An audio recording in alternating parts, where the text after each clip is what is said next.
Guys, അപ്പോൾ എല്ലാവരും ചോദിക്കുന്ന ചോദ്യമാണ്, ചേട്ടാ എത്രയാണ് നമ്മുടെ ക്യാപിറ്റൽ, അതായത് നമ്മുടെ ഇൻവെസ്റ്റ്മെൻറ്റ് എത്രയാണ് ട്രേഡ് ചെയ്യാൻ. ശരിക്കും പറഞ്ഞാൽ നിങ്ങൾക്ക് ക്യാപിറ്റൽ കുറവായതാണോ നിങ്ങൾക്ക് ട്രേഡ് ചെയ്യാൻ നിങ്ങളുടെ പ്രശ്നം? ഒരിക്കലും അല്ല കേട്ടോ. സപ്പോസ് നിങ്ങളുടെ കയ്യിൽ ഇപ്പോൾ 1 കോടി രൂപ നിങ്ങൾക്ക് ക്യാപിറ്റൽ ഉണ്ടെന്ന് വിചാരിക്കുക ട്രേഡ് ചെയ്യാൻ.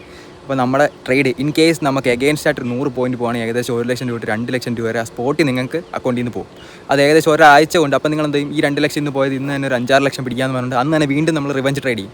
അപ്പോൾ ഏകദേശം ഒരാഴ്ച കൊണ്ട് തന്നെ ഈ ഒരു 1 കോടി എന്ന് പറയുന്നത് ഈസി ആയിട്ട്, ഒരാഴ്ച ഒന്നും വേണ്ട, ഒരൊറ്റ റോങ് ട്രേഡ് മതി, ഇത് 0-ലെത്താൻ ഒറ്റ റോങ് ട്രേഡ് മതി. അതാണ് സത്യാവസ്ഥ. അപ്പോൾ ഒരിക്കലും നമ്മുടെ ക്യാപിറ്റൽ എത്ര എന്നുള്ളതിനകത്ത് ഒരർത്ഥമില്ല കേട്ടോ. ഞാൻ വേറെ എക്സാമ്പിൾ പറയാം. നമ്മുടെ തിരുവനന്തപുരത്ത് കവടിയാർ ഒരുപാട് ബേക്കറികൾ പുതിയതായിട്ട് ഞാൻ അവിടെ വർക്ക് ചെയ്യുന്ന സമയത്തൊക്കെ വന്നിട്ടുണ്ട്. ഏകദേശം ഒരു മാസം പോലും നിന്നില്ല. വളരെ ഗ്രാൻഡായിട്ട് വളരെ ഇതായിട്ട് തുടങ്ങിയ കേഫുകളാണ്.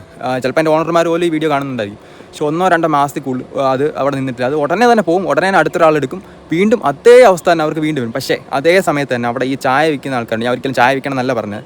പക്ഷേ ഈ സ്കൂട്ടറിൽ നമ്മൾ ക്യാനിൽ കൊണ്ടുവന്ന് ചായ വിൽക്കുന്ന ഒരാൾ ഡെയിലി ഏകദേശം 3000 രൂപ വരെ അവർ ഏൺ ചെയ്യുന്നുണ്ട്. അപ്പം പുള്ളിക്ക് കച്ചവടം അറിയാം. ഇപ്പോഴത്തെ പറഞ്ഞാൽ പൈസ മാത്രമേ അവർ കച്ചവടം ചെയ്യാൻ അറിയത്തില്ല. അപ്പോൾ ഏതാണ് അതിനകത്ത് നിങ്ങൾക്ക് ലാഭം? അപ്പോൾ ഇൻവെസ്റ്റ്മെൻറ്റിനകത്ത് ഒരു കാര്യമില്ല. എൻ്റെ എക്സാമ്പിളായിട്ടുള്ള കാര്യമാണ് ഞാൻ ഇപ്പോൾ പറഞ്ഞത്.